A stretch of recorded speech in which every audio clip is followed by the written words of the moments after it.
วันนี้เยวิไปเที่ยวสกลนครอีกแล้วจ้าสิเห็นเยวิไปสกลนครบ่อยๆทั้งที่เยวิน่ะอยู่นครพนมเพราะว่าน้องสาวเพิ่นมีบ้านอยู่ในตัวจังหวัดสกลนครน้องสาวที่ว่าก็คือน้องสาวของตาเวทพอน้องสาวมีครอบครัวอยู่พุ้นย่าก็เลยตามไปแม่ย่าก็เลยไปมาจ้าแล้วก็เลยไปอยู่พุ้นน้ำแน่แล้วก็อยู่พีน้ำพอเวลาเราไปหลายๆเดือนเนาะก็ขึ้นฮอดเราก็เลยไปเยี่ยมเราช่วงนี้ก็คือกันเนาะแม่ย่าเพิ่นไปอยู่พุ้นหลายเดือนแล้วตาเวทก็เลยชวนเยวิไปเยี่ยมพอไปถึงสกลนครน้องสาวเพิ่นก็บอกว่าสิพาไปกินปลาเซลมอนช่วงนี้ร้านมาลุมหม้อเพิ่นจัดโปรพิเศษโปรปลาเซลมอนจ้าทุกคนวันนี้เป็นวันสุดท้ายแล้วน้องสาวเพิ่นก็เลยชวนอ้ายเพิ่นไปกินร้านมาลุมหม้อนี่ก็สิเป็นลักษณะร้านซาบูเพิ่นก็จะมีการจัดโปรพิเศษบ่อยๆถ้าเป็นหน้าหยังเพิ่นก็สิเอาอันนั้นมาลงเวลาฮอดยามทุเรียนเพิ่นก็สิเอาทุเรียนมาลงหรือจะเป็นหอยนางรมตัวใหญ่ๆคือมื้อนี้ก็สิมีปลาแซลมอนจ้าทุกคนน้องสาวเพิ่นอยากกินเพิ่นก็เลยชวนอ้ายเพิ่นไปเพราะว่ามื้อนี้เป็นวันสุดท้ายแล้วร้านเป็นลักษณะร้านซาบูจ้าทุกคนเฮาอยากกินหยังเฮาก็จิบจับได้เลยก็จะมีหมูสไลด์เนื้อสไลด์แบบ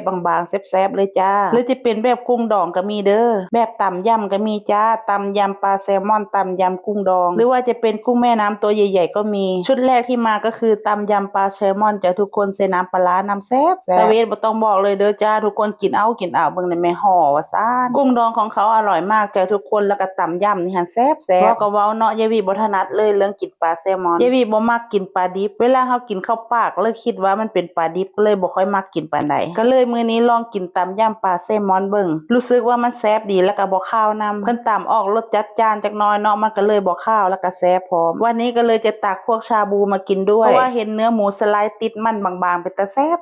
เข้ามาตัวสกลนครทั้งทีเราต้องจัดเต็มสักหน่อยส่วนเด็กๆก็กินของทอดไปเพิ่นก็สิมีของทอดตั้งหลายอย่างเนาะเหมาะกับเด็กน้อยขนาดเลยโดยเฉพาะสาหร่ายเด็กๆเนี่ยมักจ้าทุกคนก็สั่งไปตั้งเท่าใดก็สิมีหอยแมงภูตัวบักใหญ่นำจ้าทุกคนแต่ว่ายายวีบ่ได้เอามากุ้งขาวของเพิ่นก็ตัวบักใหญ่แต่ว่ายายวีก็บ่ได้เอามากินเพราะว่าอยู่ที่บ้านขายกุ้งเนาะก็เลยกินกุ้งประจำเลยบ่ค่อยมักปานใดปลาเวทเพิ่นก็กินปลาแซลมอนอย่างใหญ่เลยจ้าทุกคนเฮา2คนก็บ่ได้กินปลาดิบแบบสิโดนแล้วจ้าแต่ว่ามามื้อนี้กินหลายขนาดเลยอิตาเวทนี่บ่ต้องเว้าถึงจ้ากินเอาบ่ลุกไปใส่เลยส่วนน้องสาวเพิ่นก็มากินบ่อยเนาะซาบูเพิ่นก็เลยบ่ตักมากินเพิ่นบอกว่าเพิ่นมากินปลาแซลมอนโดยเฉพาะส่วนเรากินหมดทุกอย่างเลยหมูสไลด์นี่ก็แซ่บเด้อจ้าน้ำจิ้มของเพิ่นก็มีตั้งเท่าใดอย่างเฮาอยากกินแบบใดก็มีให้เบิดบ่ว่าเฮาสิอยากกินน้ำจิ้มแจ่วหรือว่าน้ำจิ้มซีฟู้ดหรือน้ำจิ้มหมูกระทะมีทุกอย่างให้เราเลือกเลยจ้าร้านมาลุมหม้อเพิ่นก็รับคนละครึ่งนำเนาะเราเลยได้โอกาสดีวันนี้เราก็เลยใช้คนละครึ่งไปตะเวทกินเอาบ่ปากบ่ติงเลยจ้าทุกคนแต่มันแซ่บเนาะเราวะ